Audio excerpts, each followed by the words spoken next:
Hello and welcome to another chapter of this course. आज के इस चैप्टर में हम सीख रहे हैं present perfect continuous tense. Present perfect continuous tense का सिंबल होता है रहा है, रहे हैं, रही है प्लस समय से। अब रहा है, रहे हैं, रही है सेम सिंबल हमने पीछे प्रेजेंट कंटिन्यूअस में भी सीखा। प्रेजेंट कंटिन्यूअस और प्रेजेंट परफेक्ट कंटिन्यूअस में ये फर्क है कि इसमें रहा है, रहे हैं, रही है के साथ समय से भी होगा। सेंटेंस के अंदर एक शब्द होगा से, और से पहले क्या होना चाहिए? समय। अब ये कितनी सारी चीजें ध्यान में रखनी है कि सेंटेंस के लास्ट में रहा है, रहे हैं, रही आना चाहिए, फिर सेंटेंस के अंदर से हो और से पहले समय हो। तो ये किताबी सिंबल है। अगर हम प्रेजेंट परफेक्ट कंटिन्यूअस टेंस को समझें, उसका मीनिंग समझें, तो उसका मीनिंग ये होता है कि एक ऐसा सेंटेंस, एक ऐसा वाक्य जिससे ये पता चले कि काम पहले शुरू हुआ, पास्ट में शुरू हुआ, पहले शुरू हुआ, अभी से पहले शुरू हुआ और अभी भी वो काम चल रहा है। जिस वक्त ये वाक्य बोला जा रहा है उस वक्त भी वो काम चल रहा है, लेकिन ये भी उसमें मेंशन किया जा रहा है कि ये शुरू कब हुआ, ये पहले से चल रहा है। So that is called present perfect continuous tense. अब जैसे मैंने कहा कि मैं 5 मिनट से पढ़ा रहा हूं, अब इस सेंटेंस से पता लग रहा है कि अभी भी पढ़ा रहा हूं, लेकिन पढ़ाना कब शुरू किया? 5 मिनट पहले। तो मैं 5 मिनट से पढ़ा रहा हूं, यानी एक ऐसा एक्शन जो पहले शुरू हुआ और अभी भी चल रहा है। मैं जन्म से दिल्ली में रह रहा हूं।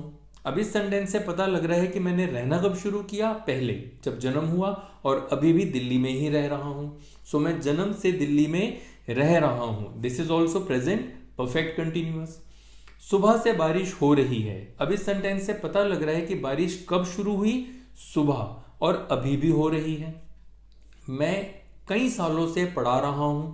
अब मैंने पढ़ाना कब शुरू किया? कई साल पहले, और अभी भी पढ़ा ही रहा हूं, अभी भी इसी प्रोफेशन में हूं।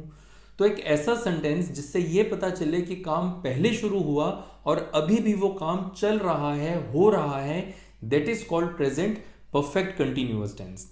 प्रेजेंट परफेक्ट कंटिन्यूअस और प्रेजेंट कंटिन्यूअस में सिर्फ ये टाइम फैक्टर का ही फर्क है। अगर ये भी मेंशन करेंगे कि काम शुरू कब हुआ, तो हमने प्रेजेंट परफेक्ट कंटिन्यूअस लगाना है, और अगर सिर्फ ये मेंशन करना है कि काम अभी चल रहा है, तो प्रेजेंट कंटिन्यूअस जो हम पहले सीख चुके हैं। सो प्रेजेंट परफेक्ट कंटिन्यूअस के अंदर टाइम फैक्टर की वजह से इसका रूल भी चेंज है। तो इसका रूल देखते हैं। प्रेजेंट परफेक्ट कंटिन्यूअस का रूल होता है हैज बीन, हैव बीन। अब यहाँ पे दो हेल्पिंग वर्ब्स हैं, हैज और हैव, जिनका इस्तेमाल हम पहले ही प्रेजेंट परफेक्ट में सीख चुके हैं कि थर्ड पर्सन सिंगुलर के साथ हैज का प्रयोग होता है और बाकी सबके साथ हैव का।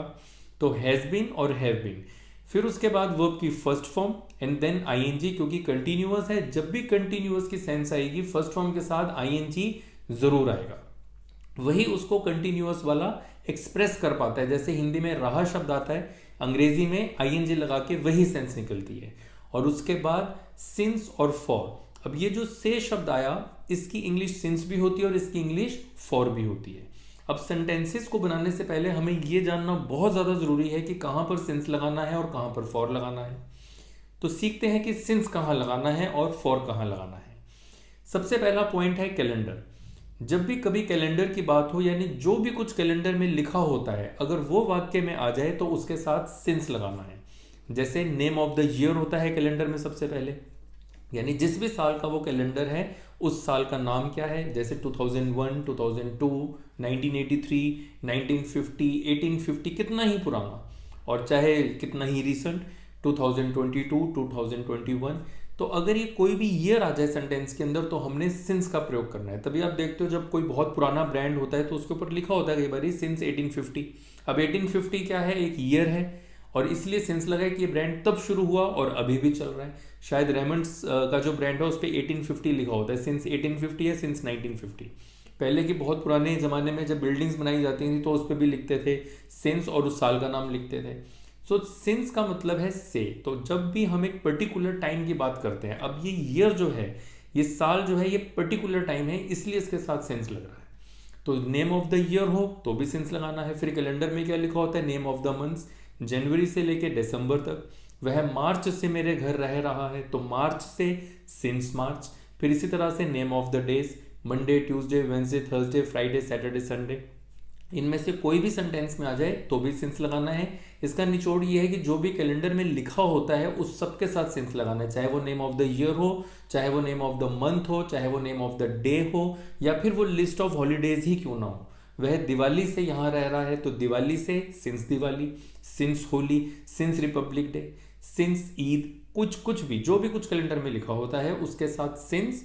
अब नेक्स्ट इसका पॉइंट है, जब भी टाइम की बात होती है, जब भी समय की बात होती है और अगर उसमें बजे या बजकर शब्द हो, जब भी घड़ी की बात हो, समय मतलब जब भी घड़ी की बात हो और उसमें बजे या बजकर शब्द हो तो सिंस लगाना है, नहीं तो फॉर। जैसे मैं 5 बजे से आपका इंतजार कर रहा हूं तो सिंस 5 o'clock। मैं 5:10 से, अब बजकर आ गया तो भी सिंस लगेगा। फिर नेक्स्ट पॉइंट है, जो भी डे की ड्यूरेशन होती है, जैसे morning, noon, afternoon, evening, night and then midnight, इन सभी के साथ सिंस लगाना है, since morning, since noon, since evening, since night, इस तरह से। फिर इसके बाद कुछ और भी वर्ड्स होते हैं जिनके साथ सिंस का प्रयोग किया जाता है। सिंस कोविड बोल सकते हैं, since childhood, since birth, since marriage, since then, since when, कब से, सिंस व्हाट टाइम, कितने बजे से। सिंस का जो निचोड़ है वो ये है कि जब भी हम एक पर्टिकुलर टाइम की बात करते हैं, whenever we talk about a particular time, या फिर बिगिनिंग ऑफ पीरियड की बात करें, उस केस में सिंस का प्रयोग किया जाता है। और जब भी हम लेंथ की बात करें, whenever we talk about length of period, अब जब लेंथ की बात करेंगे तो गिनती आएगी, जब हम गिनेंगे चीज़ों को, जैसे 2, 4, 8, 10, ये गिनती आ गई। जैसे 2 महीने से 4 2 months, क्योंकि गिन रहे हैं, लेंथ की बात कर रहे हैं। मैं 21 सालों से पढ़ा रहा हूं, अब कितने साल हो गए पढ़ाते हुए? 21 साल। सो 1, 2, 10, 15, 20, 21, तो ये हमने गिना, उसकी लेंथ को गिना। तो जब भी हम गिनती करते हैं, in that case we use for. अब इसका निचोड़ एक बारी फिर समझते हैं। पर्टिकुलर टाइम या फिर बिगिनिंग ऑफ पीरियड के लिए सिंस और लेंथ ऑफ पीरियड के लिए फॉर। बिगिनिंग ऑफ पीरियड का मतलब है जब भी सेंटेंस से पता चले कि एक्शन शुरू कब हुआ। अब जैसे कहे कि मैं 2001 से पढ़ा रहा हूं, अब इसका मतलब है कि मैंने पढ़ाना शुरू कब किया? 2001 में, तो यहाँ पे शुरुआत आ गई, इसलिए सिंस 2001। या फिर ये पर्टिकुलर टाइम है इसलिए सिंस 2001। और अगर मैं कहूँ कि मैं 21 सालों से पढ़ा रहा हूँ, अब 21 साल ये गिनती होगी, इसलिए फॉर 21 ईयर्स। तो जब भी हम लेंथ ऑफ पीरियड की बात करेंगे तो फॉर लगाएंगे, और जब भी हम एक पर्टिकुलर टाइम की बात करेंगे तो हम सिंस लगाएंगे। अब लेते हैं इसके एग्जाम्पल सेंटेंसेस। बहुत सिंपल सा सेंटेंस है और बहुत आराम से ये सेंटेंस बन जाते हैं प्रेजेंट परफेक्ट कंटिन्यूअस में। कई बार स्टूडेंट्स बोलते हैं कि बहुत प्रॉब्लम आती है, बड़ी कन्फ्यूजन रहती है।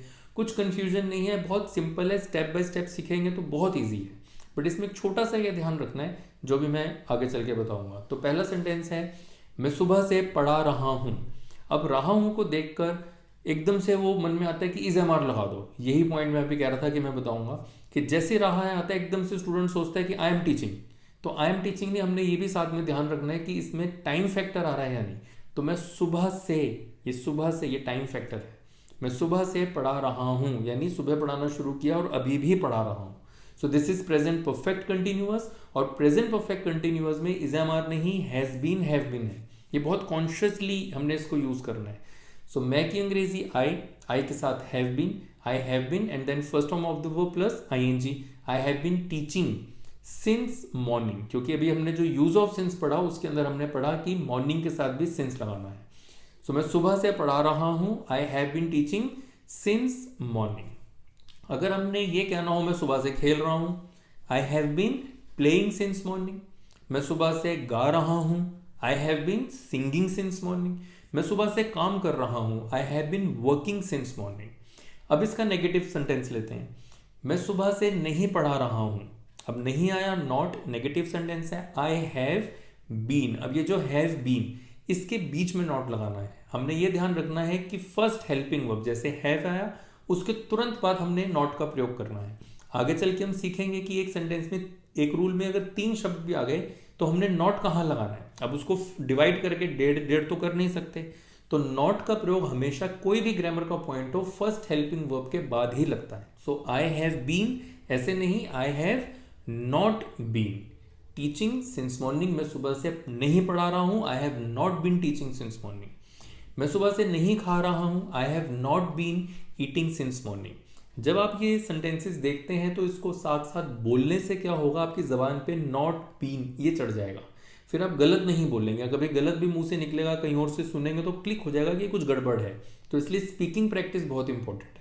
पहले लेसन अच्छे से सीखें, उसके बाद इस लेसन को पॉज करके एक सेंटेंस को सुनकर फिर उसको पॉज करके वैसे अपने बार बार सेंटेंसेस बोलें, उसकी प्रैक्टिस करें। सो मैं सुबह से पढ़ा रहा हूँ, I have been teaching since morning. मैं सुबह से नहीं पढ़ा रहा हूँ, I have not been teaching since morning. Next sentence लेते हैं इंटेरोगेटिव, क्या तुम सुबह से पढ़ा रहे हो? तो क्या तुम। अब मैंने पहले भी बताया कि जब भी क्वेश्चन क्या से शुरू होता है तो इंग्लिश में फर्स्ट हेल्पिंग वर्ब से हम शुरू करते हैं। तो यहां पे हेल्पिंग वर्ब क्या होगा? यू के साथ हैव लगेगा। तो क्या तुम, हैव यू, बीन बाहर नहीं आएगा, बीन अंदर ही रहेगा। सिंपल सेंटेंस है, यू हैव बीन। अब हैव को हम बाहर लेके आएंगे, बीन को नहीं। तो हिंदी में जब भी क्या से सेंटेंस शुरू होगा, अंग्रेजी का फर्स्ट हेल्पिंग वर्ब बाहर आएगा, पहला, जस्ट। तो क्या तुम, have you been teaching since morning, सुबह से पढ़ा रहे हो? तो क्या तुम सुबह से पढ़ा रहे हो? Have you been teaching since morning. क्या तुम सुबह से खा रहे हो? Have you been eating since morning. अब जैसे मैंने बोला क्या तुम सुबह से खा रहे हो, तो जो आपकी स्क्रीन पे सेंटेंस लिखा हुआ है have you been teaching since morning, आपको इसको पढ़ के टीचिंग की बजाय ईटिंग बोलना है। इस साथ साथ प्रैक्टिस करेंगे तो अच्छे से और लेसन समझ में आएगा। तो क्या तुम सुबह से पढ़ा रहे हो? Have you been teaching since morning. क्या तुम सुबह से खा रहे हो? अब खाने की इंग्लिश लगा दो, have you been eating since morning. क्या तुम सुबह से लिख रहे हो? Have you been writing since morning. क्या तुम सुबह से नाच रहे हो? Have you been dancing since morning. क्या तुम सुबह से सो रहे हो? Have you been sleeping since morning. सोने को अंग्रेजी में स्लीप या स्लम्बर भी कहा जाता है, तो have you been slumbering since morning.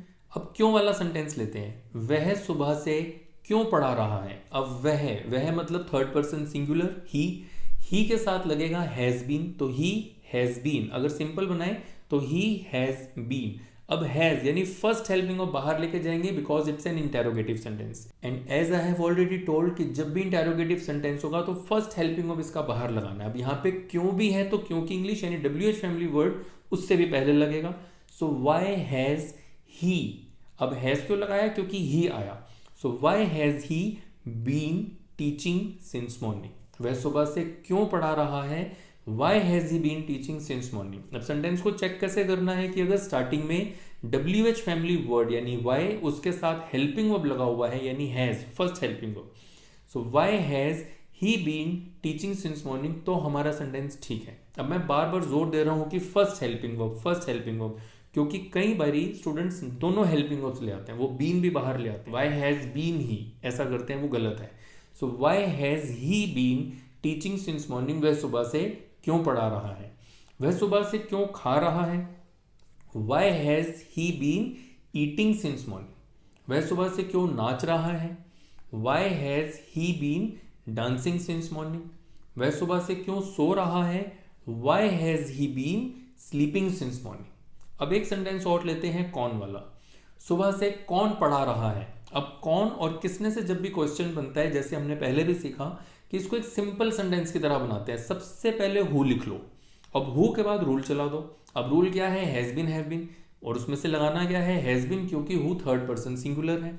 So who has been teaching since morning. सुबह से कौन पढ़ा रहा है? Who has been teaching since morning. सुबह से कौन खा रहा है? Who has been eating since morning. सुबह से कौन काम कर रहा है? Who has been working since morning. सुबह से कौन सो रहा है? Who has been sleeping since morning. अब अगर इसका नेगेटिव हो, सुबह से कौन नहीं पढ़ा रहा है? Who has not been teaching since morning. सुबह से कौन नहीं खा रहा है? Who has not been eating since morning. सुबह से कौन नहीं नाच रहा है? Who has not been dancing since morning. So present perfect continuous एक बहुत इंपॉर्टेंट लेसन है, और ये एक ऐसा लेसन है जिसमें आइल्स प्रिपरेशन करने वाले स्टूडेंट्स या फिर जो कम्पिटिटिव एग्जाम्स की तैयारी करते हैं उनके लिए तो बहुत ज़्यादा इंपॉर्टेंट है, क्योंकि सबसे ज़्यादा एरर्स इसी लेसन में होती हैं। क्योंकि जैसे ही रहा है आता है इज़ामार लगा देता है स्टूडेंट, लेकिन वहाँ पे हैज़ बीन आना चाहिए। जैसा मैंने पहले भी बताया, जब भी प्रेजेंट परफेक्ट कंटिन्यूअस का सेंटेंस आए तो ज़रूर ध्यान में रखें कि उसमें हैज़ बीन का प्रयोग होना है, इज़ामार का नहीं। सुन, तो क्या कर रहा है? What are you doing? अरे पढ़ा रहा हूं। कब से? Since when? मैं 15 मिनट से पढ़ा रहा हूं। I have been teaching for 15 minutes. मैं भी 5 घंटों से काम कर रहा हूं। I have also been working for 5 hours. हाँ, मैं जानता हूं आप सुबह से काम कर रहे हो। Yes I know you have been working since morning. नहीं, 5 घंटों से फॉर 5 आवर्स। अच्छा ठीक है, आप 5 घंटे से काम कर रहे हो। You have been working for 5 hours. अरे इसमें गुस्सा करने की क्या बात है? आप ना शुरुआत से गुस्सा कर रहे हो। You have been getting angry since starting. जब पढ़ा रहा हो तो तब डिस्टर्ब मत किया करो, और ये बात मैं आपको काफी समय से समझा रहा हूं। I have been explaining it to you for a very long time. काम खत्म कर करके मेरे रूम में आ। ठीक है। सो देखा स्टूडेंट, हमने किस तरह प्रेजेंट परफेक्ट कंटिन्यूअस टेंस को अपनी नॉर्मल कॉन्वर्सेशन में यूज किया। आप भी इस लेसन को बहुत अच्छे से स्टडी करें और ठीक तरह से इसका इस्तेमाल करें अपनी डे टू डे कॉन्वर्सेशन में। यहाँ पर लिखे सेंटेंसेस आपका होम टास्क है, जिनको आप करिए और इनके आंसर्स मिलेंगे आपको नेक्स्ट वीडियो के स्टार्टिंग में। तो मिलते हैं नेक्स्ट वीडियो में। Till then take very good care of your self.